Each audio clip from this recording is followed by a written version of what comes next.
Puji Tuhan buat kasihnya Tuhan yang begitu luar biasa kepada kita semua, saudaraku. Saudaraku yang kasih dalam nama Yesus, saya akan membacakan satu ayat dari pembacaan Alkitab kita yang sudah lewat, saudaraku, dalam Markus 14 ayat 34, 35 sampai 37.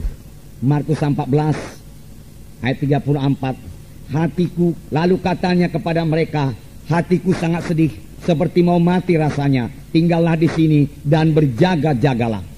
Ia maju sedikit, merebahkan diri ke tanah dan berdoa, supaya sekiranya mungkin saat itu lalu daripadanya. Katanya, ya Aba, ya Bapa, tidak ada yang mustahil bagimu. Ambillah cawan ini daripadaku, tetapi janganlah apa yang aku kehendaki, melainkan apa yang engkau kehendaki. Setelah itu ia datang kembali dan mendapati ketiganya sedang tidur. Dan ia berkata kepada Petrus, Simon, sedang tidurkah engkau? Tidakkah engkau sanggup berjaga-jaga 1 jam? Berjaga-jagalah dan berdoalah, supaya kamu jangan jatuh ke dalam pencobaan.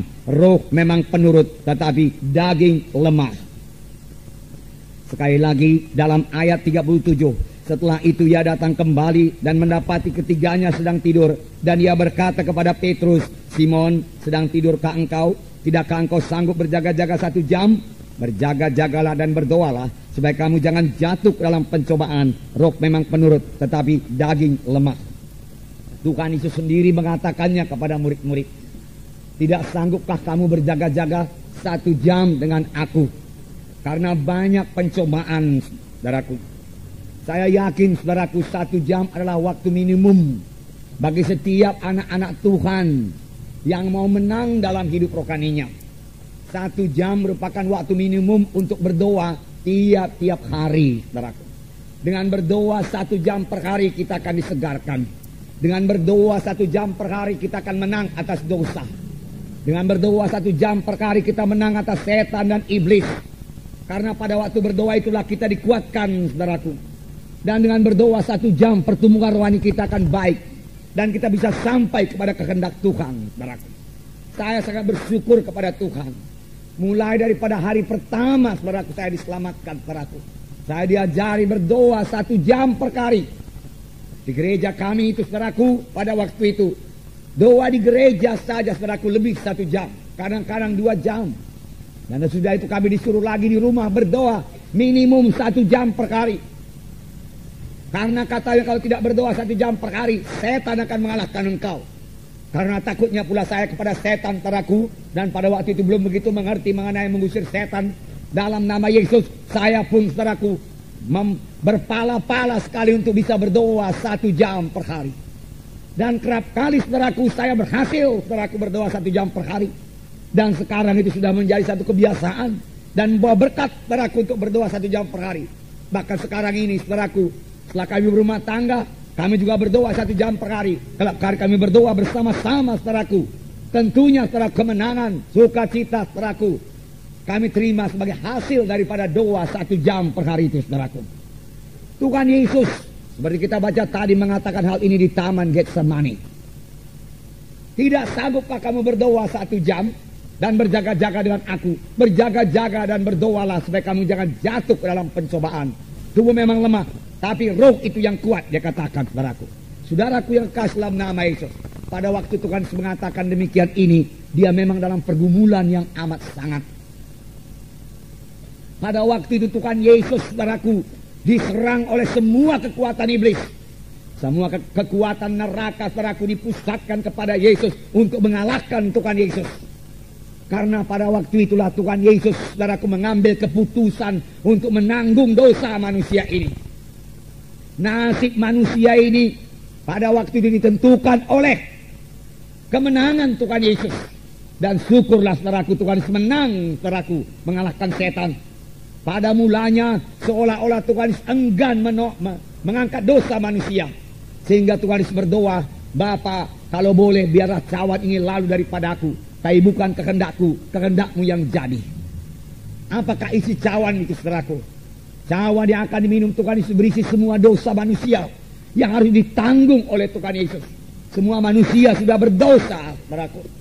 Dan kalau manusia itu mau diselamatkan, harus ada seseorang yang tidak berdosa, yang menanggung dosa manusia itu. Harus ada substitusinya, saudaraku, supaya manusia itu bisa bebas dari dosa. Yesus juru selamat, saudaraku. Dia mau menjadi ganti kita. Dia dihukum karena dosa kita supaya kita jangan dihukum, saudaraku. Inilah jalan keselamatan. Tetapi walaupun Yesus sudah rela, saudaraku, melihat dosa yang begitu besar, begitu kotor, begitu keji, tidak urung Tuhan Yesus gemetar, berkeringat darah, dan berkata, Bapa, kalau ada jalan lain, biarlah kita tempuh jalan lain, Bapa. Dia katakan, supaya aku jangan menanggung cawan minuman ini, tetapi tidak ada jalan lain, saudaraku. Hanya satu jalan, saudaraku. Tuhan Yesus harus menjadi substitusi kita. Tuhan Yesus harus menjadi ganti kita, saudaraku, supaya kita bisa bebas dari dosa, saudaraku. Dan Tuhan Yesus akhirnya mengambil cawan minuman itu dan meminumnya, saudaraku, sampai kepada teguk yang terakhir. Mulai saat itu tangan manusia berdosa bisa sampai dan menangkap Tuhan Yesus. Satu rombongan tentara imam-imam yang dipimpin oleh Judas, saudaraku, datang ke dalam taman Getsemani, di mana Tuhan Yesus biasa berdoa di situ. Dan mereka mulai menangkap Tuhan Yesus. Seorang murid Tuhan Yesus bernama Petrus, saudaraku, menghunus pedangnya dan marang hamba imam besar itu. Daun telinganya putus, jatuh. Tetapi Tuhan Yesus mengambil daun telinga itu, merekatnya kembali. Dan Tuhan Yesus berkata, Petrus, sarungkanlah pedangmu. Sebab orang yang memakai pedang akan dimakan pedang. Apa engkau pikir aku tidak sanggup sekarang ini juga memanggil 12 legiun tentara malaikat untuk membebaskan kita? Tetapi kalau aku panggil, bagaimana mungkin genap semua nas Alkitab itu? Apa yang dikatakan Alkitab? Bagaimana mungkin aku memikul dosa manusia? Dosa manusia tidak jadi dipikul, oleh sebab itu semua manusia akan terhilang. Demikian Tuhan Yesus berkata, saudaraku. Murid-murid semua lari meninggalkan Tuhan Yesus, saudara. Dan Tuhan Yesus ditangkap, dibawa kepada pengadilan imam-imam.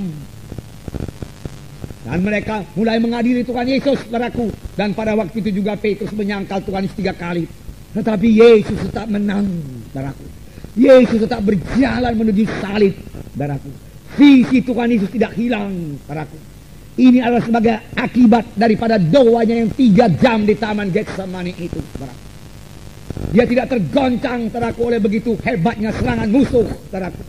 Dengan tenang dia maju memikul salib untuk memikul dosa manusia, saudaraku.